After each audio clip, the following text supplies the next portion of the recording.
Good morning, everyone. First of all, thank you so much for the organizing committee for having me. It's a very pleasure for me to be here in Bulgaria for the first time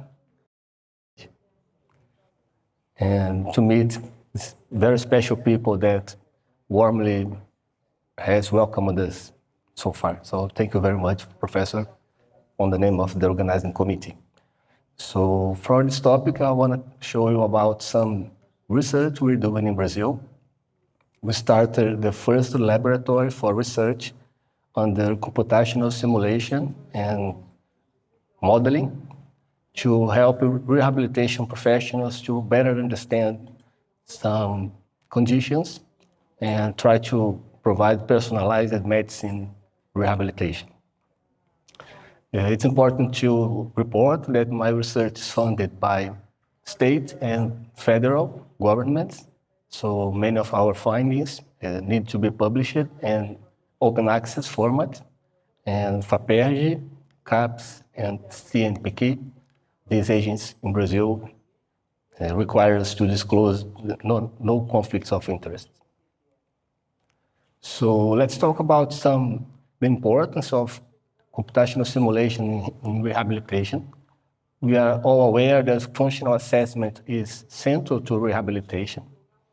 We also know that it's hard to implement and to test several treatments, as previously mentioned. So we can use computational simulation to try to overcome methodological and logistical barriers for these implementations. So the costs can be high for a clinical trial, for instance, and we can manage to decrease these costs for this approach. So our topic now is postural stability, which is a challenge for both assessment and treatment. We are all aware about the fall issues in basically the aged population and special conditions such as neurological and neuromuscular skeletal conditions. And we believe our work brings contributions to integrate not only advanced computational modules, also statistical and some research methods for our field. I believe you know posturography. Posturography can be made about several different equipments. The most used one is the force platform. It's like a balance.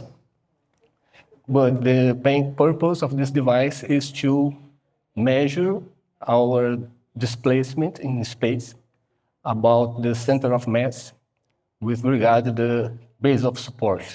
So this picture usually represents our movement from back to forth. We usually are not aware of this movement. It's very small, about a few millimeters, but it can be larger than this and increase our risk of falling, not only on the forward and backward direction, but also medial and lateral directions. And the main outcome of this device is the center of pressure, which is the recording of the reaction force from the ground responding to our body movements. And we have this as a device that helps us to measure our balance and objectively assess the effects of interventions. So just a hint about what the device does. The device collects our data in time, split in directions, and then it's combined in what we usually call a spaghetti map in the middle of the screen.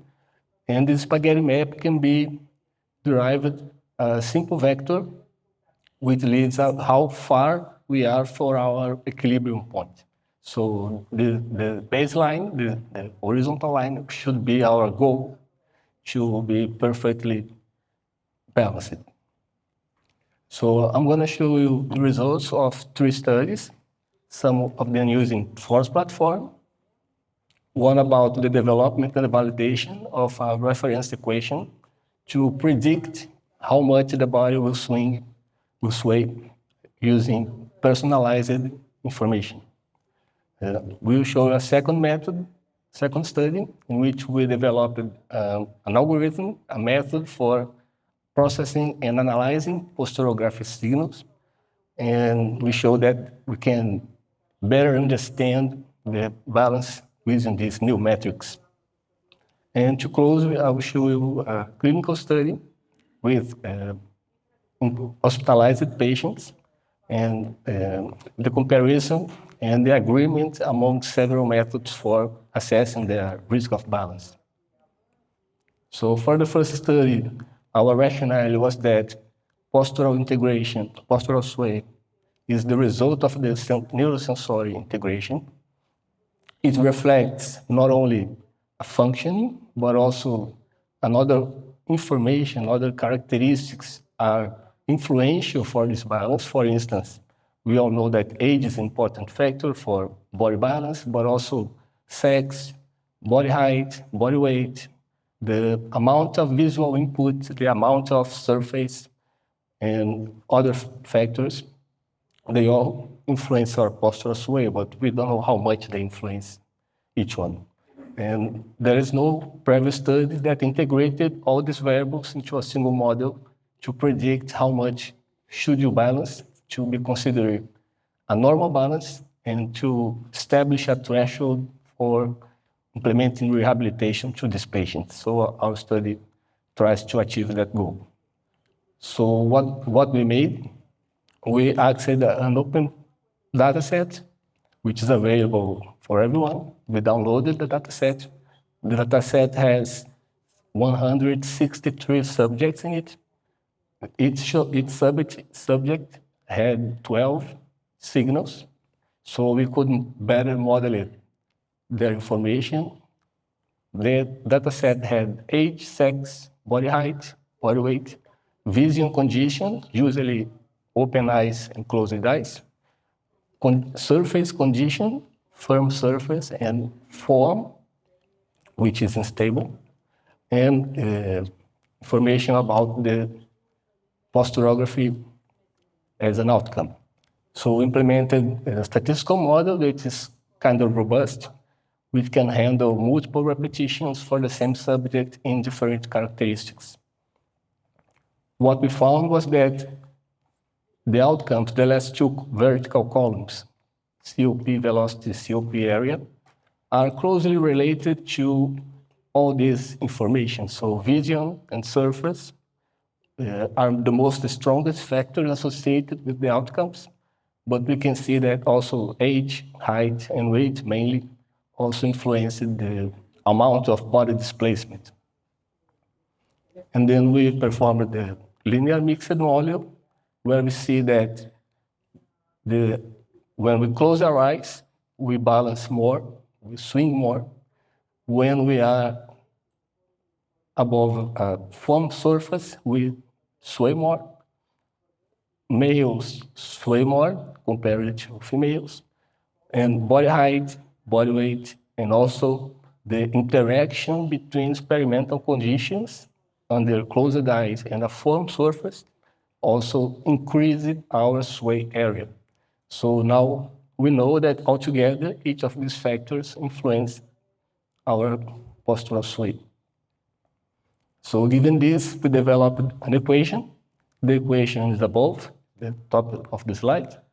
This equation allows us to predict how much will you sway in advance before the exam. So given this is a normal population, healthy population with no disabilities, no fall history, we can now predict how much is your normal test.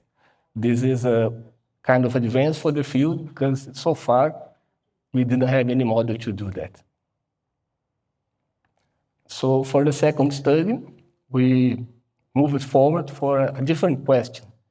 We know that to stay in an upright position, it seems easy, but there is a lot of muscle control, sensory integration, and a play of forces that is acting during this situation. So we believe, we have evidence about that. This is a optimization control. Our nervous system is trying to not spend too much energy to let us perform the same postural action. So our goal was to develop a mathematical optimization model to understand how we perform this optimization to, for instance, stay in the upright position. So we studied 94 healthy subjects. We again tested several posturographic conditions, mainly challenging the visual system, sometimes challenging the sensory system. And we applied a pattern search algorithm to the COP signals. So our representation shows that the horizontal line should be the reference line, the perfect balance line. We can see that we are always trying to reach our perfect balance, but it's not possible because we have internal perturbations for the heartbeat, we have internal movements from the chest, we have external factors such as visual influence, and we are not perfect balance. Just to give you a hint, the vertical line is in millimeters. It's too small. We didn't first notice that in naked eyes. So our algorithm tracked several variables that are related to how long it takes time to achieve balance, how many times I try to achieve balance, how effectively I achieve the perfect balance. And what we observed was that visual conditions, base of support conditions, and cognitive constraints increased optimization difficulty. It's harder to try to keep our balance. We expend more energy doing that under these circumstances. And there's a short recovery time and high convergence rate under these constraints. We perform differently. Our nervous system performs differently when we have biomechanical constraints. So this study, it's new because it introduced new metrics that explain the physiological aspects of balance, not only biomechanical, as we are used to measure area, velocity, and other statistical ones. So we hope this new method will be used in future clinical trials to better understand what our rehabilitation, what our interventions are doing regarding these metrics. And for the last one, we all know, again, that falls are a big problem, not only for community dwelling individuals, but also hospitalized ones. So this is an interesting study that monitored for a year all falls occurring in a hospital. And we can see all kinds of causes, from poor loss of balance and during activities. This is quite interesting to see the examples, but we try to believe that within the hospital these occur less, but it's quite frequent, and the costs due to this condition are very high. So we also are aware that exist several tools to measure balance and the risk of fall within the hospital environment. So we try to compare them and let's see if there is a best method, and if they agree somehow we could exchange methods sometime. So we performed a prospective study, a cohort of 102 patients. We used the functional independence measure, the Morse fall scale, stratified the Johns Hopkins FRET, and we used polypharmacy, defined as more than 5 medications simultaneously. So we analyzed all patients hospitalized until discharge and measured the accuracy of predicting a fall during hospitalization and the agreement between them to achieve this identification. What we saw was quite surprising. Not all methods have good accuracy. Stratify was the best one, but with great specificity and very low sensitivity, which it's good, but it's not best. And the lowest one, the Johns Hopkins FRET, was very low and almost like a coin.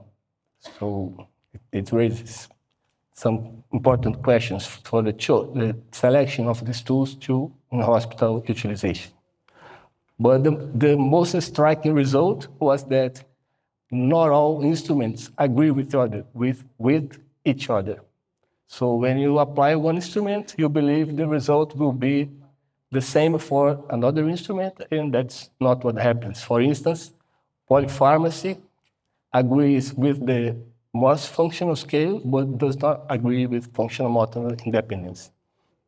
So it's kind of a surprise because we believe any validated instrument will serve for the same purpose, but we can see that we cannot interchange them. So if you assess the risk of a patient, the risk of fall for a patient using one instrument, stick to it and go ahead to the end of the follow-up. And the most interesting result in this slide, following the arrow, is that the collective agreement among all 4 methods is quite poor. It's almost zero. So if they agree as a combined measure, it's almost by chance. It's not a desirable outcome. We want several instruments. All of them are validated, but we need instruments that are validated and have strong agreement among them. What it means is that each instrument measures different aspects of the fall risk. That's why they not agree. So this combined studies try to show some computational continuum because we try to make translational research from the computational methods to the clinical applications. We try to perform predictive modeling, mechanistic understanding of the process of control imbalance, and try to understand what can we use in the clinic to better assess our patients. So this is our approach from equations to bedside and to better improve the quality of life of our patients.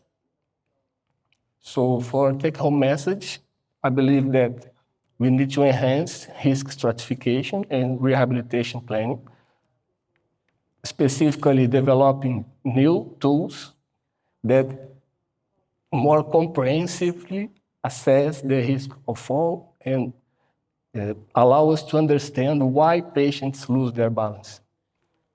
We have to enable individualized therapeutic monitoring. Posturography is cheap. You have apps on your mobile phones to do that nowadays. Don't need a full biomechanical lab with high cost for this. We can bring and bridge computational research to our field, to rehabilitation. And this not only will improve our therapeutic approach, but improve our education programs. So we can bring technology to the classroom and to our clinics. Yeah. Of course, this is not a one-man study. These are my main colleagues, Professor Thiago and Fabio from Brazil, Erica. And we have a lot of students involved in this project, so I would like to thank them for the collaboration in particular. If you want to contact me, and we are with some ongoing studies and another studies on the same field using Forte platform and computational models. And if you enjoyed the presentation, please feel free to download it. It's already available. So thank you for your time.